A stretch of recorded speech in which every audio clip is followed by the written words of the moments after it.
പ്രത്യേകിച്ച് ഇപ്പോൾ കുട്ടിയൊന്ന് കാണാൻ വേണ്ടി വന്നതാണ്. കുട്ടിയെ കണ്ടു, രക്ഷിതാക്കളായിട്ട് സംസാരിച്ചു. കുട്ടിയുടെ പഠനം ഉറപ്പുവരുത്തും എന്ന് ഞങ്ങൾ ഉറപ്പുവരുത്തി. കാരണം ഗവൺമെൻറ് സ്വീകരിച്ച നിലപാട്, വിദ്യാഭ്യാസ മന്ത്രി സ്വീകരിച്ച നിലപാടെല്ലാം വളരെ ആവേശത്തോടെ അഭിമാനത്തോടെ തന്നെയാണ് കുട്ടിയുടെ രക്ഷിതാക്കൾ ആ നിലപാടിനെക്കുറിച്ച് പറഞ്ഞത്. ഗവൺമെൻറ് പൂർണ്ണമായിട്ട് കുട്ടിക്കൊപ്പമുണ്ട്. അതുകൊണ്ട് തന്നെ ഇപ്പോൾ ഒരാഴ്ചയായി സ്കൂളിൽ പോയിട്ട്, അപ്പോൾ ആ സ്കൂളിൽ പോകണം, വിദ്യാഭ്യാസം ഉറപ്പുവരുത്തണം എന്നുള്ളത് പറഞ്ഞു. അപ്പോൾ പഠനം തുടരുമെന്ന് പറഞ്ഞു. ഏത് സ്കൂള് എന്നുള്ള കാര്യത്തിൽ അവരൊന്നോടെ ഒന്ന് ആലോചിച്ചിട്ടേ പറയൂ, കാരണം കുടുംബാംഗങ്ങളൊക്കെ ആലോചിക്കണമെന്ന് പറഞ്ഞു. ഒരിക്കലും വിദ്യാഭ്യാസ നിന്നു പോകുന്ന സാഹചര്യം ഉണ്ടാവില്ലെന്ന് ഉറപ്പുവരുത്തിയിട്ടുണ്ട്. ജില്ലാ ശിശുക്ഷേമ സമിതി എന്ന രൂപത്തിൽ ഒരു 8ാം ക്ലാസ്സിൽ പഠിക്കുന്ന കുട്ടി സ്കൂളിൽ പോകാത്തൊരു സാഹചര്യം എന്ന് പറഞ്ഞാൽ അത് ഗൗരവത്തോടെ കണ്ട്, കുട്ടിയെ കണ്ട് വിദ്യാഭ്യാസം ഉറപ്പുവരുത്തേണ്ട ചുമതലയുണ്ട്. ആ ചുമതലയുടെ ഭാഗമായിട്ട് വന്നതാണ്.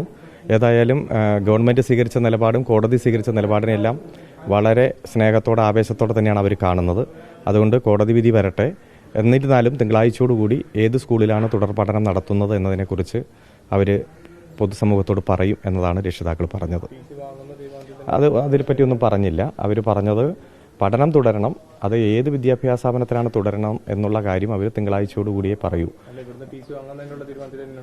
അതിനെക്കുറിച്ച് പറഞ്ഞിട്ടില്ല. പ്രത്യേകിച്ച് കോടതി അടക്കം വളരെ പോസിറ്റീവായിട്ട് ഇടപെട്ടിരിക്കുന്ന ഒരു സാഹചര്യം. വിദ്യാഭ്യാസ മന്ത്രി ഇന്ന് രാവിലെയും വളരെ ശക്തമായിട്ട് തന്നെ ആവശ്യപ്പെട്ടിരിക്കുന്ന സാഹചര്യത്തിൽ അവർ തിങ്കളാഴ്ചയോടുകൂടി കാര്യങ്ങൾ വ്യക്തമാക്കുമെന്നാണ് പറഞ്ഞത്.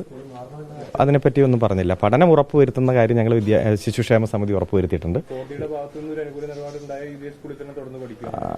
ആ തരത്തിലാണ് മനസ്സിലാക്കുന്നത്. കാരണം അവർക്കിപ്പോൾ വിദ്യാഭ്യാസം തുടരണം. അപ്പോൾ അത് ഈ സ്കൂളിൽ നിന്ന് പോകേണ്ട സാഹചര്യമൊന്നും ഈ കുട്ടി ആഗ്രഹിക്കുന്നില്ല. കാരണം ഇപ്പോഴുണ്ടായിട്ടുള്ള സാഹചര്യങ്ങളാണല്ലോ അത്തരത്തിലേക്ക് നയിച്ചത്. അതുകൊണ്ട് ഗവൺമെൻറ്റിൻ്റെ ഉറച്ച സ്റ്റാൻഡും കോടതിയുടെ ഉറച്ച സ്റ്റാൻഡും വളരെ ഒരു പോസിറ്റീവായിട്ട് തന്നെയാണ് ഇവർ കാണുന്നത്. അത് വരുന്നവരെ കാത്തിരിക്കും. എന്നാലും തിങ്കളാഴ്ച കുട്ടിയുടെ രക്ഷിതാക്കൾ ബന്ധുക്കളൊക്കെ ആയിട്ട് ആലോചിച്ചിട്ട് ഇതുമായി ബന്ധപ്പെട്ടുള്ള കാര്യം പറയും. പഠനം ഉറപ്പുവരുത്താൻ വേണ്ടിയിട്ടാണ് ശിശുക്ഷേമ സമിതി ഇടപെട്ടത്.